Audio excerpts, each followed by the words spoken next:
अभी संभल में स्थिति एकदम शांत है। दुकानें भी खुली हुई हैं। जिस जगह पे मेन ये सारी उपद्रव हुए, उस जगह पे अभी कुछ हल्का दुकानें बंद हैं, पर बाकी सारी बाहर स्थिति नॉर्मल है। लेकिन हाँ, वहाँ पे भी कोई किसी तरीके का कोई अब तनाव भी नहीं है। सब जगह पुलिस की मौजूदगी है और एकदम स्थिति कंट्रोल में है, सामान्य होती जा रही है और हम पूरी उम्मीद करते हैं कि अब लगातार सामान्य ही होती जाएगी। तो अभी सब कुछ ठीक है। देखिए, इसमें जो जिस तरीके से पुलिस को साक्ष्य मिल रहे हैं, उसमें के अनुरूप हम कार्रवाइयाँ कर रहे हैं। इसमें अभी तक कई सारे एफआईआर हो चुके हैं, आगे भी होने की संभावना है। उसमें जो वहाँ के माननीय सांसद हैं उनको भी इसको उकसाने के लिए, इस पूरे उपद्रव को, जो माननीय विधायक हैं उनके पुत्र को इसके उकसाने के उसमें आरोप में आरोपित किया गया है। और आगे अभी जांच चल रही है, सीसीटीवी कैमरे भी देखे जा रहे हैं, क्योंकि ये पूरी तरह से अनायास ही की गई कार्रवाई थी कि मस्जिद में कोर्ट के आदेश पर सर्वे हो रहा था। उस सर्वे में दूसरी बार ये सर्वे होने जा रहा था। कोर्ट में सबको अपनी बात कहने का अवसर उपलब्ध था। अगर उस कोर्ट में नहीं तो उसके ऊपर भी अदालतें, उस जगह पे बात करने का अवसर उपलब्ध था। इसके बावजूद चुना गया कि इस तरीके की हरकत की जाए जिससे वहाँ का माहौल बिगड़े। इसमें किसी को भी इसमें बख्शा नहीं जाएगा। सबके खिलाफ कड़ी कार्रवाई करेंगे और आगे जैसी जैसी परिस्थितियां बनती जाएगी, जांच आती जाएगी। यहाँ तक कि हम उनके ऊपर भी नजर बनाए हुए हैं जो इस मामले में अफवाह फैला रहे हैं। अभी एक वीडियो हमें मिला जिसमें इन जो उपद्रवियों ने गाड़ियों में आग लगाई, उससे जो उठते धुएं को एक अलग एंगल से लेके मस्जिद के और वहां पे धुएं धुएं के तौर पे दिखाया जा रहा है। उन सब पे हमारी नजर है।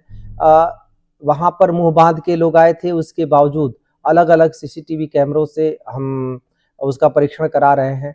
मस्जिद पर पथराव करके मस्जिद को क्षति पहुंचाने की कोशिश करने वाले को भी हम चिन्हित कर रहे हैं। इन सारे मामलों में जहां जहां भी उकसावे की बात आएगी वहां पे हम कार्रवाई करेंगे। निस्संदेह जो अभी तक चार डेथ कंफर्म हुई है, चारों का पोस्टमार्टम भी हो चुका है और पोस्टमार्टम की रिपोर्ट में प्रथम दृष्टया देशी बंदूक से जो कारतूस इस्तेमाल होते हैं उससे लगने की बात है। तो इसमें हम इसकी पड़ताल भी आगे होगी। इसमें पुलिस इन्वेस्टिगेशन करेगी।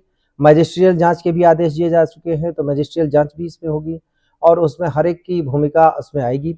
और इसमें जैसे जैसे आगे साक्ष्य मिलते जाएंगे, जैसा मैंने कहा, कड़ी कार्रवाई करेंगे। इसमें एनएसए लगाने तक का भी प्रावधान है और उसमें भी हम कार्रवाई करेंगे। सुरक्षा व्यवस्था तो पूरी थी, पहले भी थी, अभी भी है। नए लड़कों को उकसा के ये काम करवाया गया है क्योंकि इस बात की जरूरत थी नहीं कहीं से भी। न तो ये जो लोग वहां इकट्ठे थे, न तो ये स्टूडेंट है, न तो किसान है, न तो किसी तरीके, ऐसा कोई मुद्दा भी नहीं था। केवल सर्वे किया जा रहा था मस्जिद का और सर्वे का मतलब इंस्पेक्शन है। ये भी नहीं कि कोई चीज तोड़ी या कोई चीज खोली या ऐसी कोई भी चीज हो रही थी। इसमें सबसे बड़ी बात है कि अदालत का आदेश था। हमारा काम केवल सुरक्षा मुहैया कराना था, वो काम हम कर रहे थे। पुलिस से भिड़ने का कोई प्रश्न ही नहीं था। बहुत सारे लोग अलग अलग तरीके से, अलग अलग एंगल से इस चीज को रंग देने की कोशिश कर रहे हैं, पर इस बात का जवाब वो नहीं दे पा रहे कि वहां लोग इकट्ठे किस लिए हुए, नई उम्र के लड़के किस लिए इकट्ठे हुए, कोई बुजुर्ग वहां क्यों नहीं था उनको कंट्रोल का। अगर आना भी था तो बुजुर्गवार जो हर बार वहां नमाज पढ़ने आते, वो क्यों नहीं आए? ऐसा कुछ भी नहीं हुआ। वहां पे लोग इकट्ठे हुए, मुंह बांध के आए थे। तो क्या करने आए थे मुंह बांध के? फिर उन लोगों ने बिना उकसावे की सारी कार्रवाइयां की और अनायास तौर पर कई सारी चीजों को जोड़कर उस पर चीजें चलाई जा रही हैं, थ्योरीज बनाई जा रही हैं। बहुत स्पष्ट है कि जो लोग इसमें फ्यूलिंग करने का काम करेंगे उसके खिलाफ भी कार्रवाई करेंगे। आगे मुझे लगता है कि सबको ये बात धीरे धीरे समझ में आ रही है कि ये बेवजह हुआ। हम लोग भी बातचीत में हैं सभी लोगों से, सभी पक्षों से प्रयास भी कर रहे हैं और समझाने का भी प्रयास कर रहे हैं। जो लड़के वहां पर इस पथराव में शामिल थे, उनमें से ज्यादातर की उम्र पढ़ने की है, बहुत सारे लोगों की अपने जॉब करने की है और उसमें से कई सारे कुछ न कुछ काम धंधा कर भी रहे थे। अपना काम धंधा छोड़ के इस तरीके की चीजों में, गतिविधियों में संलग्न होना वो किसी के लिए भी अच्छा नहीं है। अफसोस है जो जिसमें अनायास कुछ लोगों के उकसावे में आकर डेथ भी हुई, घायल भी लोग हुए।